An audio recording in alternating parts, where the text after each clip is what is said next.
কিলা ইয়া রাসূলুল্লাহ মাল গীবা, আল্লাহর রাসূলকে প্রশ্ন করা হলো, হুজুর গীবত কি জিনিস?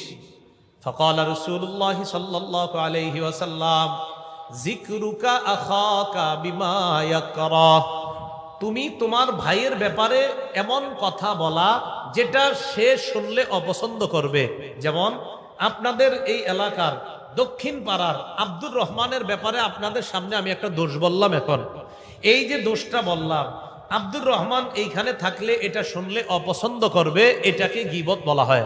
আমি আবার বলছি, তুমি তোমার ভাইয়ের, তুমি কারো ব্যাপারে এমন কথা বলা যেই কথাটা সে শুনলে অপছন্দ করবে, বলেন তো এটাকে কি বলা হয়? গীবত। সাহাবী প্রশ্ন করলেন, ইন কানা ফীহি মা আকুলু ইয়া রাসূলুল্লাহ, হুজুর আমি যার ব্যাপারে গীবত করলাম বাস্তবিক অর্থে যদি তার মধ্যে এই দোষটা থাকে তাহলেও কি গীবত? তাকান আমার দিকে সবাই, আমি ওনার নামে একটা কথা বলছি, অপরাধের কথা। বাস্তবিক অর্থে যদি ওনার মধ্যে এই অপরাধটা থাকে, নবীকে প্রশ্ন করলেন, হুজুর তাও কি গীবত? নবী বললেন, ইন কানা ফীহি মা তাকুলু ফাকাদ ইগতাবতা, তুমি যার দোষ বললা বাস্তবিক অর্থে যদি তার মধ্যে এই দোষটা থাকে তাহলে এটা গীবত। বলেন আবার, তুমি যার দোষ বললা বাস্তবিক অর্থে যদি তার মধ্যে এই অপরাধ থাকে তাহলে এটার নাম গীবত। ওয়া ইল্লাম ইয়াকুন ফীহি মা তাকুলু ফাকাদ বাহাত্তা, আর তুমি যার দোষ চর্চা করলা, তুমি যার গীবত করলা, তার মধ্যে যদি ওই অপরাধটা না থাকে তাহলে এটার নাম অপবাদ। তাহলে বলেন তো, আব্দুর রহমানের একটা দোষ আপনাদের সামনে বললাম, আসলে দোষটা তার মধ্যে আছে, এটার নাম কি? মাশাআল্লাহ। আব্দুর রহমানের একটা দোষ আপনাদের সামনে বললাম কিন্তু অপরাধটা তার মাঝে আসলে নাই, এটার নাম কি? অপবাদ। এই তো বুঝছেন? তাহলে অপরাধ থাকলে গীবত, অপরাধ না থাকলে অপবাদ। আল্লাহ আমাদের সকলকে গীবত এবং অপবাদ উভয় অপরাধ থেকে বাঁচার তৌফিক দান করেন। আমরা গীবত করি চার মাধ্যমে। বলেন কয় মাধ্যমে গীবত করি? চার মাধ্যমে আমরা গীবত করি। এদিকে এদিকে এদিকে দেখেন ভাই, আওয়াজ হচ্ছে কিসে? আমরা চার মাধ্যমে গীবত করি। একদম এদিক সেদিক হবেন না, তাহলে আলোচনা মুখস্থ রাখতে পারবেন না। অনেকে খাতা কলম নিয়ে বসছে, মাশাআল্লাহ ভালো, এই খাতা কলম নিয়ে বসা ভালো। আপনারা যারা খাতা কলম নিয়ে বসেন নাই খালি শুনবেন, সকালে হয়তো দুই একটা মনে থাকবে। আমরা চার মাধ্যমে গীবত করি। কয় মাধ্যমে? চার মাধ্যমে। প্রথমে খালি হেডলাইন গুলা শুনেন মনোযোগ সহকারে। এক নম্বর আল গীবাতু বিল লিসান, জিহ্বা দিয়ে গীবত করা। দুই নম্বর আল গীবাতু বিল কলব, অন্তর দিয়ে গীবত করা। তিন নম্বর আল গীবাতু বিল ইশারা, ইঙ্গিতে গীবত করা। চার নম্বর আল গীবাতু বিল কিতাবা, লেখার মাধ্যমে গীবত করা। এবার আমি শুধু বাংলাগুলা বলবো, এরপর আপনারা বলবেন, আমারে শোনাইবেন। আগে মন দিয়ে শোনেন। এক নাম্বার মুখে গীবত করা, দুই নাম্বার অন্তর দিয়ে গীবত করা, তিন নাম্বার ইশারায় গীবত করা, চার নাম্বার লেখার মাধ্যমে গীবত করা। এবার আপনারা বলেন, এক নম্বর, দুই নম্বর, তিন নম্বর ইশারায়, চার নাম্বার লেখার মাধ্যমে। এক নাম্বার মুখে গীবত করা, এটা তো আমরা সবাই চিনি। সহিহ বুখারীর 6477 নম্বর হাদিসের বর্ণনা, রাসূলুল্লাহ সাল্লাল্লাহু আলাইহি সাল্লাম বলেন, ইন্নাল আবদা লা ইয়াতাকাল্লামু বিল কালিমা মা ইয়াতাবায়্যানু ফিহা ইয়াজিল্লু বিহা ফিন নার আবআদা মিম্মা বাইনাল মাশরিক। রাসূলুল্লাহ সাল্লাল্লাহু আলাইহি সাল্লাম বলেন, কোন ব্যক্তি যদি অযথা কারো ব্যাপারে সমালোচনা করে, অনর্থক একটা কথা মুখ দিয়ে বলে কারো ব্যাপারে হোক। আমরা 4-5 জন চা খাইতেছি একসাথে, 4 জন চা খাওয়ার মধ্যে একজন আমি বলে ফেললাম, কিরে কার কথা কস? উত্তর পাড়ার আব্দুর রহিমে, আরে থুর কইস না, হে তো এমন। বাকি 3 জনে কয়, থুর বেটা তুই রে কি কইলি, হ্যার নামে একটা দোষ করলি।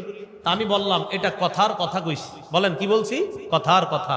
সহিহ বুখারীর 6477, সহিহ বুখারীর 6478, দুটোটা হাদিস। মোট হাদিস সংখ্যা হবে 7563টা। এই হাদিসের মধ্যে রাসূলুল্লাহ সাল্লাল্লাহু আলাইহি সাল্লাম বলেন, কোন ব্যক্তি যদি পরিণাম চিন্তা না করে কারো ব্যাপারে আন্দাজি একটা কথা বলে, এই একটা কথার কারণে দুনিয়ার পূর্ব পশ্চিম যত বড় জাহান্নামের এই পরিমাণ গভীরতায় যাবে, শুধু এই একটা কথার কারণে। একটা কথা। এজন্য ভাইরা, দুনিয়াতে আন্দাজি মজলিস গুলা এড়ায়া চলেন। কোন মজলিস? বসতে হয় জুমার আগের বয়ানের মজলিসে বসেন, বসতে হয় জিকিরের মজলিসে বসেন, বসতে হয় দাওয়াত ও তাবলীগের মজলিসে বসেন, বসতে হয় হালকায় জিকিরের মজলিসে বসেন। বসতে হয় ওয়াজ মাহফিলের মজলিসে বসেন, বসতে হয় মসজিদে কোনো ইসলাহি মাহফিলের মজলিসে বসেন। অযথা দুনিয়ার যে মজলিসগুলা হয় আল্লাহর রাস্তায় এগুলাতে কম বসার চেষ্টা করেন। আপনি জানেনও না এই মজলিসে যাওয়ার কারণে এমন একটা অপরাধ মুখ দিয়ে বেরিয়েছে যেই অপরাধটা আপনাকে দুনিয়ার পূর্ব পশ্চিমের সমপরিমাণ দূরত্বের এই পরিমাণ জাহান্নামী আপনারে বানায়া দিছে, এটা আপনার জানাও নাই। বলেন নাউজুবিল্লাহ। আল্লাহ আমাদেরকে হেফাজত করেন। বলেন তো কয় মাধ্যমে গীবত করি? 1 নম্বর মুখ দিয়ে, 2 নম্বর কলব দিয়ে। কলব দিয়ে গীবত কাকে বলে? ইবনে হাজার হাইতামি রহমতুল্লাহি আলাইহি বলেন, আল গীবাতু বিল কলব হিয়া আন তাজুন্না বিহি সুআ। কলব দিয়ে গীবত হলো কারো ব্যাপারে তুমি অন্তর দিয়ে খারাপ ধারণা করা। কলব দিয়ে গীবত হলো কারো ব্যাপারে অন্তর দিয়ে খারাপ ধারণা করা। সহিহ বুখারীর বর্ণনা, রাসূলুল্লাহ সাল্লাল্লাহু আলাইহি সাল্লাম বলেন, ইয়াকুম ওয়াজ-যন্না ফাইন্না যন্না আকযাবুল হাদিস। তোমরা বেশি পরিমাণে অনুমান করা থেকে বাঁচো, কেননা কলব দিয়ে অনুমান করাটা এটা সবচেয়ে বড় মিথ্যা কথা। কলব দিয়ে অনুমান কারো ব্যাপারে খারাপ ধারণা করা এটা সবচেয়ে বড় মিথ্যা কথা। এবার আমার কথা মন দিয়ে শোনেন, কলবে যদি কারো ব্যাপারে খারাপ ধারণা আসে, আমার দিকে তাকান, আমার কলবে ওনার ব্যাপারে খারাপ ধারণা আসলে কি করণ? আমার কলবের মধ্যে এই কথাটা দাফন করে মুখে মুখে বলবো আস্তাগফিরুল্লাহ আস্তাগফিরুল্লাহ, ছি ছি ছি, আমি আরেক মুসলমানের ব্যাপারে খারাপ ধারণা করি, আরে আমার নিজেরই তো হাজার হাজার অপরাধ, এইগুলা মনের মধ্যে আনবেন না। না, আমি মুসলমানের ব্যাপারে এত খারাপ ধারণা করা আমার ঠিক না, আমারই তো দোষের অভাব নাই, আমি তার ব্যাপারে এত দোষ কেন খুঁজি মনের মধ্যে? তাহলে কারো ব্যাপারে খারাপ ধারণা আসলে এটা কলবের মধ্যেই রেখে দেন, দাফন করে দেন, মুখে ইস্তেগফার পড়েন, আল্লাহর কাছে মাফ চান, মনে থাকবেন ইনশাআল্লাহ। 3 নাম্বার গীবত ইশারা। ইশারা গীবত কাকে বলে? সবাই আমার দিকে তাকান, দেখেন, এই সবাই তাকান আমার দিকে, দেখেন, এই যে ইশারা করতে, ডরেন না। এই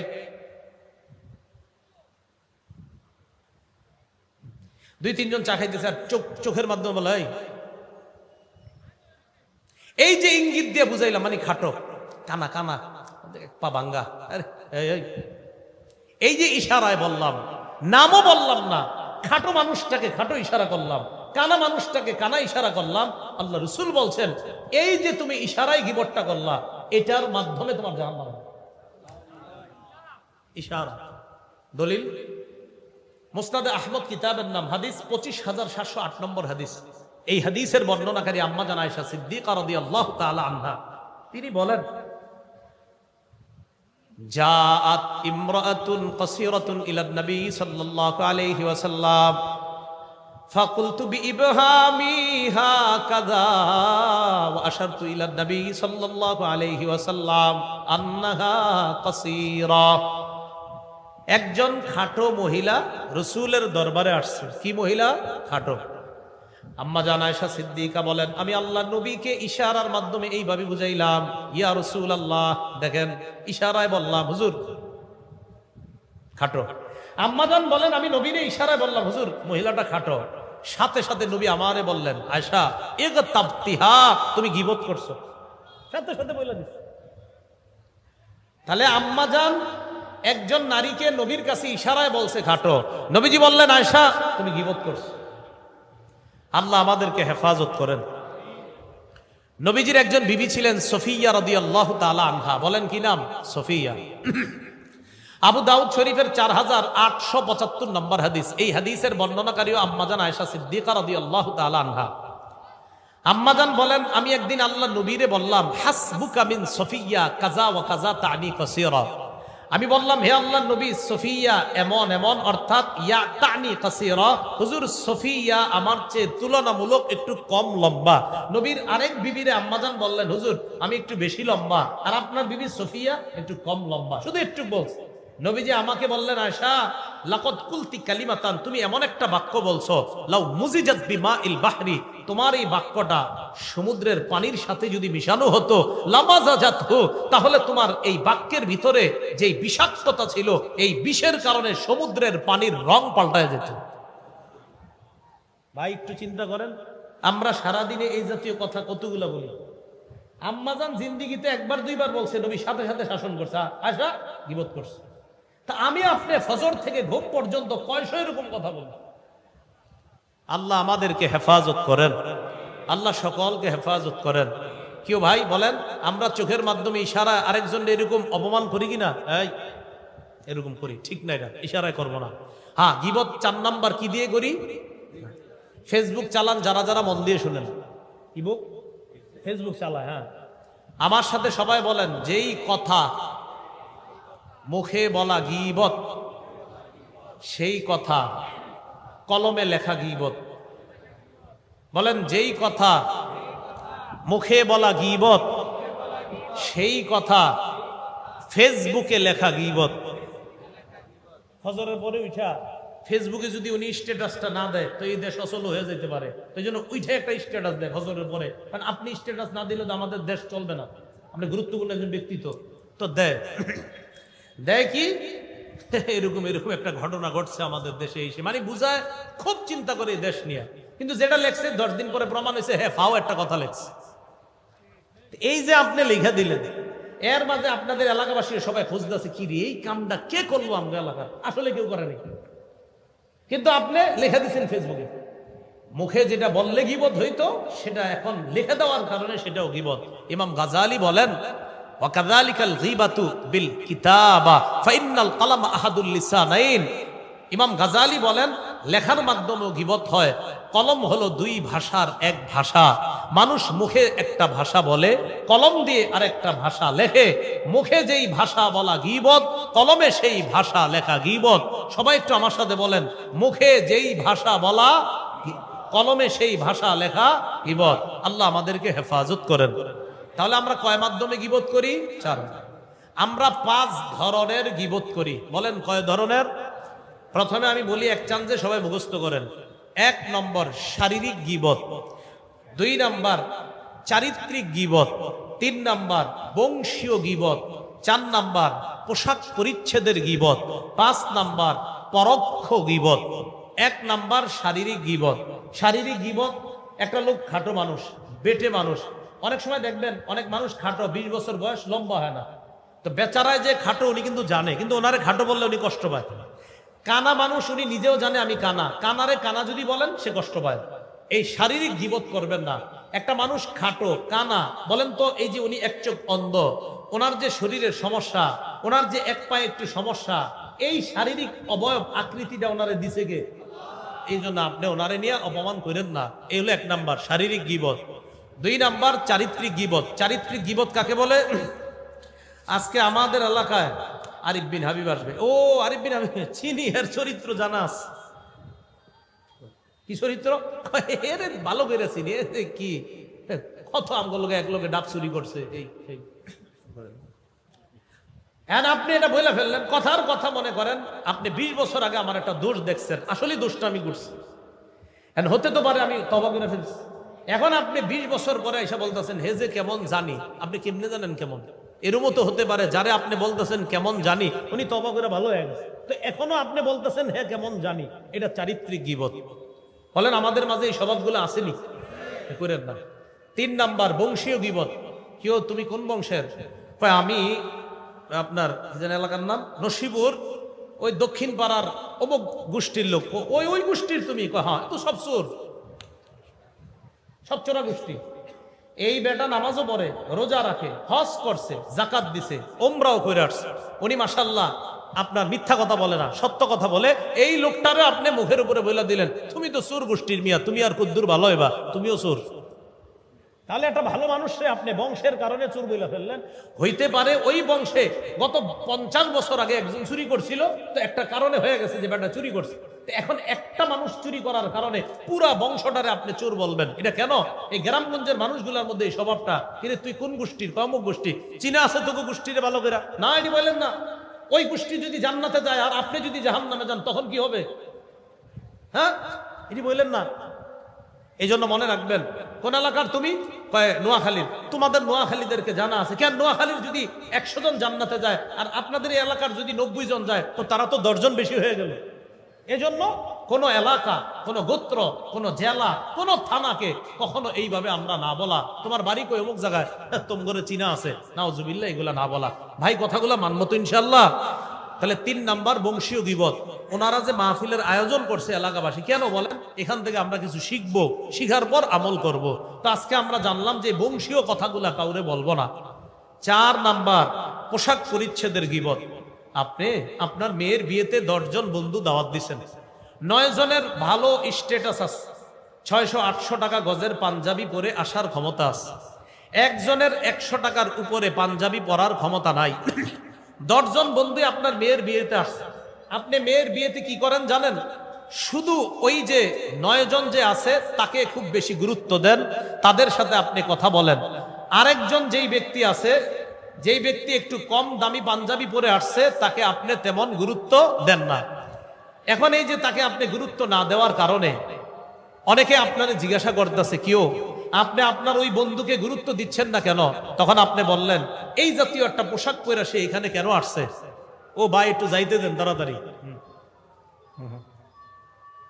ভাই একটু যাওয়ার ব্যবস্থা করে দেন, অ্যাম্বুলেন্স গুলা যাওয়ার ব্যবস্থা করে দেন। হ্যাঁ হ্যাঁ ঠিক আছে, ও থাকলে খালি হ্যাঁ হ্যাঁ। আমরা রাস্তায় যদি একটু কষ্ট করে এদিকে এসে পড়েন, এই যে বাম ডাইন সাইডে জায়গা আছে, ভলান্টিয়ার ভাইয়েরা, আমরা রাস্তার সামনে মানুষগুলা না রেখা এই আপনার ডান পাশে আর বাম পাশে দেখেন একটু ইয়া করা যায় কিনা। মাহফিলের ভলান্টিয়ার যারা আছেন আপনারা একটু রাস্তার মানুষগুলা আমরা একটু এদিকে আনার চেষ্টা করি। আর অ্যাম্বুলেন্স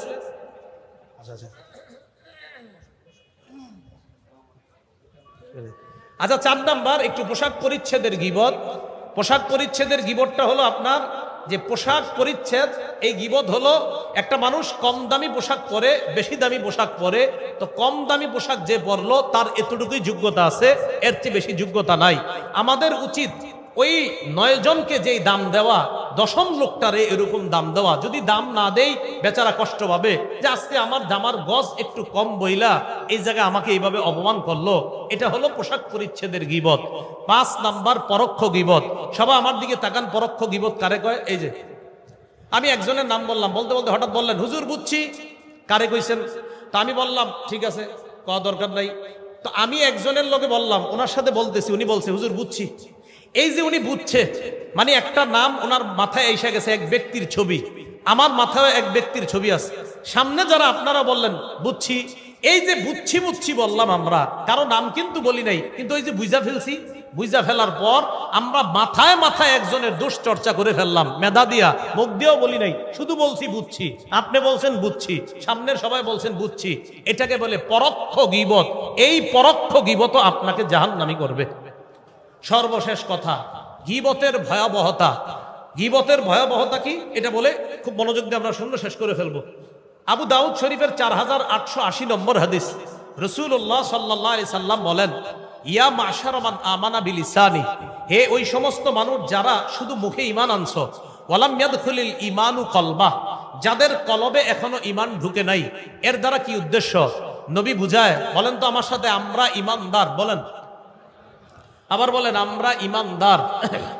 এই যে আপনি বললেন আমরা ঈমানদার, এই আমরা ঈমানদার বলার পর আপনি আবার এই মুখ দিয়ে আরেকজনের গীবত করলেন। এক মুখে বললেন আমি ঈমানদার, এই মুখেই আবার গীবত করলেন। রাসূল বলেন তুমি গীবত করো আবার মুখে বলো ঈমানদার, এটা মুখেই ঠিক আছে, তোমার কলবে এখনো ঈমান ঢুকে নাই। আল্লাহ রাসূল বুঝাইতে চায়, যেই ব্যক্তি মুখে বলে আমি ঈমানদার আবার গীবত করে, তার কলবে এখনো ঈমান ঢুকে নাই। কারো কলবে যদি ঈমান থাকে সে মুখ দিয়ে কারো গীবত করবে না। এটাই বললেন নবী, লা তাকতাবুল মুসলিমিনা, তোমরা মুসলমানদের গীবত করবা না, ওয়ালা তাত্তাবিউ আওরাতিহিম, মুসলমানদের দোষ ত্রুটি তালাশ করবা না। ফাইন্নাহু মাইয়াত্তাবি আওরাতিহিম, রাসূলুল্লাহ সাল্লাল্লাহু আলাইহি সাল্লাম বলেন, কেউ যদি মুসলমানের দোষ তালাশ করে, ইয়াত্তাবিইল্লাহু আওরাতা, আল্লাহ তার দোষ তালাশ করে। দেখেন আমার দিকে, আমি তার দোষ তালাশ করি, আল্লাহ আমারটা তালাশ করে। আল্লাহ যদি আমার দোষ তালাশ করে আর আমি বান্দার দোষ তালাশ করি, বান্দার দোষ আমি পাইতেও পারি নাও পাইতে পারি, কিন্তু রব যদি আমার দোষ তালাশ করে নিশ্চিত আমার দোষ পেয়ে যাবেন। আমি আবার বলছি, আমি বান্দার দোষ তালাশ করি, আল্লাহ আমারটা তালাশ করে। আমি বান্দার দোষ পাইতেও পারি নাও পাইতে পারি, আল্লাহ আমার দোষ নিশ্চিত পাবে। রাসূলুল্লাহ সাল্লাল্লাহু আলাইহি সাল্লাম বলেন, ফাইন্নাহু মাইয়াত্তাবিইল্লাহু আওরাতা, শোনো আল্লাহ যদি কারো দোষ তালাশ করে, ইয়াফযাহু ফি বাইতিহি, আল্লাহ তারে ঘরে হইলেও অপমান করে ছাড়বে। আল্লাহ যদি কারো দোষ তালাশ করে তারে আল্লাহ ঘরে রাইখাও অপমান করে ছাড়বে। এ হলো গীবতের ভয়াবহতা। 2 নম্বর, সবচেয়ে বড় সুদ হলো গীবত। বলেন গীবত সবচেয়ে বড় সুদ। বলেন গীবত সবচেয়ে বড় সুদ। আবু দাউদ শরীফের 4876 নম্বর হাদিস, রাসূলুল্লাহ সাল্লাল্লাহু আলাইহি সাল্লাম বলেন, ইন্না মিন আরবার রিবা ইস্তিতালাতা রাজুলি ফি ইরজিল মুসলিম বিগাইরি হাক্কিন। অন্যায় ভাবে কোন মুসলমানের সম্মানহানি করা, তার গীবত করা, এটা হলো সবচেয়ে বড় সুদ। সুদ, রাসূল বলছেন সুদ তো হারাম, এই সুদের মধ্যে সবচেয়ে বড় সুদ কারো গীবত করা। 3 নম্বর, কোন ব্যক্তি যদি গীবত করে মারা যায়, গীবতের অপরাধ থেকে মুক্তি না নিয়ে কিয়ামত পর্যন্ত ওই ব্যক্তি তামার নখ দিয়া তার চেহারা আর তার বুক খামসাইতে থাকবে কিয়ামত পর্যন্ত। আবু দাউদ শরীফের 4878 নম্বর হাদিস, রাসূলুল্লাহ সাল্লাল্লাহু আলাইহি সাল্লাম বলেন, আমি মেরাজের রাতে রওনা করলাম, একদল মানুষের পাশ দিয়ে গেলাম, লাহুম আজফারুম মিন নুহাস, তাদের নখগুলা তামার, ইয়াকমিশুনা উজুহাহুম ওয়া সুদুরহুম, তারা তামার নখ দিয়া তাদের চেহারা আর বুকের মধ্যে খামচায়। আমি জিবরিলকে বললাম, এরা কারা? জিবরিল বললেন, হা উলা ইল্লাযীনা ইয়াকুলুনা লুহুমান নাস, হুজুর এরা তারা যারা মানুষের গোশত খাইতো। আমরা কি কেউ মানুষের গোশত খাই? এই মানুষের গোশত খাওয়া মানে গীবত করা। ওয়া ইয়াকুনা ফি আরাদিহিম, মানুষের সম্মান হানি করত। রাসূলুল্লাহ সাল্লাল্লাহু আলাইহি সাল্লাম এই হাদিস যখন বললেন যে কিয়ামত পর্যন্ত ওই ব্যক্তি এই অবস্থা চলতে থাকবে, কিয়ামতের মাঠে তো আরো শাস্তি তার জন্য রয়ে গিয়েছে। সর্বশেষ কথা, গীবত মুক্ত অবস্থায় কবরে যাইতে রাজি আছেননি সবাই? আমিও চাই গীবত মুক্ত হয়ে কবরে যাইতে। এই জন্য কি করবেন? হাত নামান। গীবত থেকে মুক্তি পাওয়ার উপায়, 1 নাম্বার, যদি আপনি যার গীবত করেছেন তিনি যদি জেনে থাকে যে আপনি তার গীবত করেছেন, উদাহরণ সহ বুঝেন, আমি তার গীবত করেছি, তিনি যদি জেনে থাকে আছি, তো তার কাছে আমি ক্ষমা চাইতে হবে যে আমারে মাফ করে দেন, আমি আপনার গীবত করছি। 2, আমি যার গীবত করেছি তিনি যদি এখনো জেনে না থাকেন, তাহলে আল্লাহর কাছে মাফ চাওয়া, আল্লাহ আমি তো উত্তরপাড়ার আব্দুর রহিমের গীবত করছি, আব্দুর রহিম এখনো জানে না, মাহবুব তুমি আমারে মাফ করে দাও। এই 2টা সূরত। তাহলে বান্দা জেনে থাকলে তার কাছে মাফ চাওয়া, না জেনে থাকলে আল্লাহর কাছে মাফ চাওয়া। যারা অপবাদ দেন আরেকজনের, অপবাদ মনে আসেনি? অপবাদ দিলে মুক্তি পাওয়ার 3 উপায়। 1, যার ব্যাপারে অপবাদ দিচ্ছেন মিথ্যা অপবাদ, তার কাছে গিয়ে বলবেন, ভাই আমি আপনার নামে মিথ্যা কথা বলছি। 2 নাম্বার, তাকে বলবেন, ভাই আমারে আপনি মাফ করে দিয়েন। 3 নাম্বার, আল্লাহর কাছে মাফ চাইবেন। তাহলে অপবাদ থেকে মাফ পাওয়ার 3 উপায়। যার ব্যাপারে মিথ্যা অপবাদ দিচ্ছেন তার কাছে গিয়ে বলবেন আমি মিথ্যা কথা বলছি। 2 নাম্বার, তাকে বলবেন মাফ করে দিতে। 3 নাম্বার, আল্লাহর কাছে মাফ চাইবেন। আল্লাহ পাক রব্বুল আলামিন আমাদের সকলকে যেই 6টা বদঅভ্যাসের কথা বলা হলো, এই বদঅভ্যাসগুলা থেকে নিজেদেরকে হেফাজত করার তৌফিক দান করেন। সুবহানাল্লাহি ওয়া বিহামদিহি, সুবহানাকাল্লাহুম্মা ওয়া বিহামদিকা, আশহাদু আল্লা ইলাহা ইল্লা